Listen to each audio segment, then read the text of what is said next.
waiting he might have done in New Orleans? Well, let me give you 2 points. The first one about Anthony Davis and Demarcus Cousins. I don't think AD, even though I know he's the franchise player, I don't think he has that much say-so on who's going to be the personnel on that team.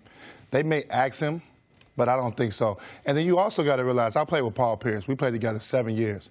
When Danny Ainge came in and took over, I thought I was going to be there. I thought me and Paul were best friends. But he couldn't stop them from trading me.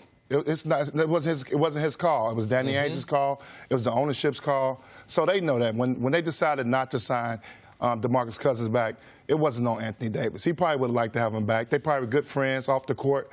But on the court decisions, they made an on-the-court decision based off DeMarcus Cousins' attitude. Before we get to the Warriors part of this, I just want to follow up on that, though. But don't you – I tend to agree with you, but I also think that if Anthony Davis had proactively said, we have to have him back, I think that I think he could have done – and I don't blame him for not doing that, by the way. But do you think that he has, because he's the franchise guy, that if he pounded the table and said, we have to bring him back, that could have impacted this?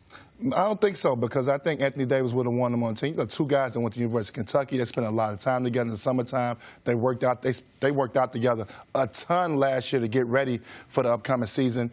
Why would that change? He just got hurt. You had success. You were 6 games over 500. I would have been more worried about why you didn't bring Rondo back. Obviously, it seems like they lowball Rondo. He was making $3.3 million last year. He got offered 1 for 9 from the Lakers. And Rondo's at a point in his career where he's probably trying to get the money.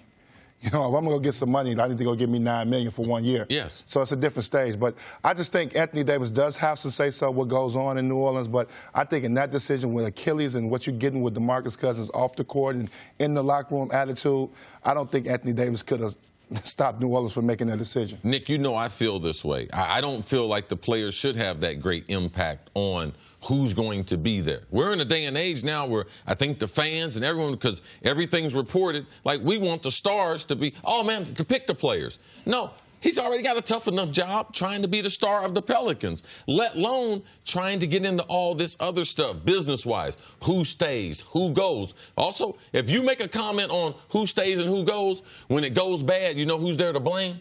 You're there to blame. So I don't like the fact that AD is getting a hit for, if DeMarcus is not in the building and things are going well, and you do an interview and say, how are things going? Things are going well. He's not saying things are going better without him being there. People draw too many conclusions from this, and they're trying to attach that story with AD to bring it some credibility. And then also remember this. Anthony Davis played for Monty Williams.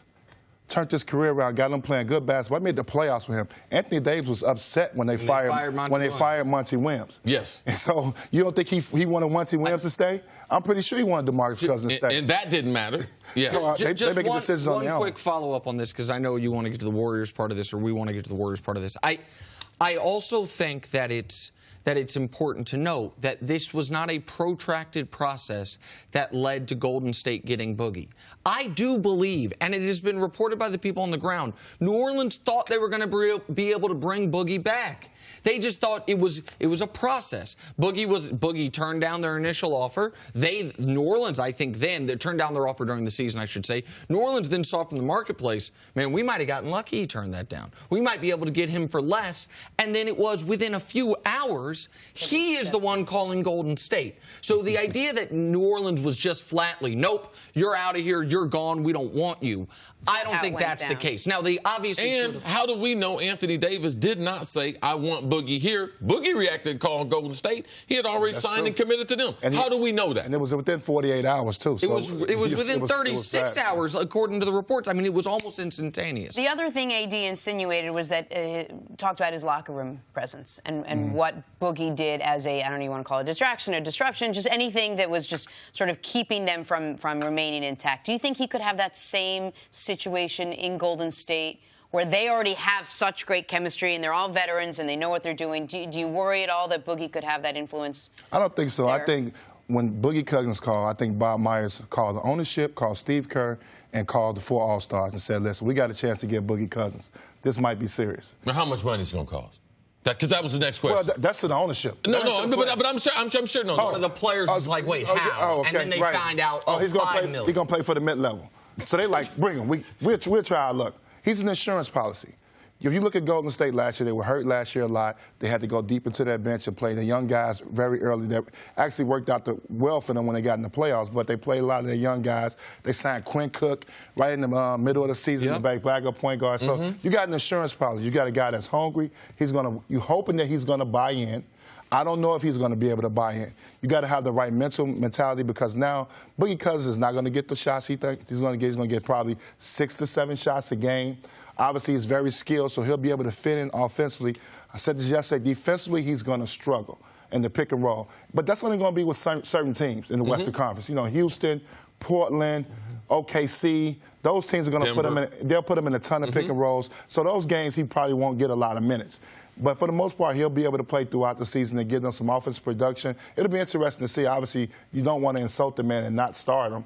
So you're probably going to start him, but he'd probably be better coming off the bench where he can be featured and get more offensive plays. But I think he'll be fine, and if it doesn't work, they can let him go, Jenna. They can just be like, listen, you're gone. But that's his skill level. What about his personality?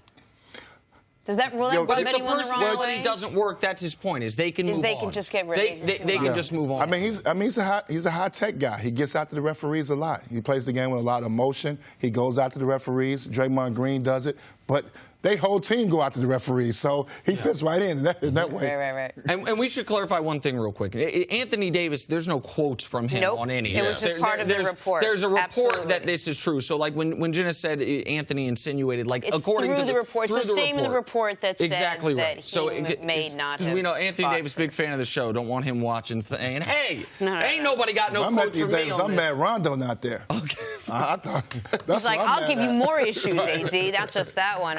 Thanks for watching. Subscribe here to get the latest from the show. Also, be sure to check out more of the best clips from First Things First, or go watch a few segments from our other shows on FS1.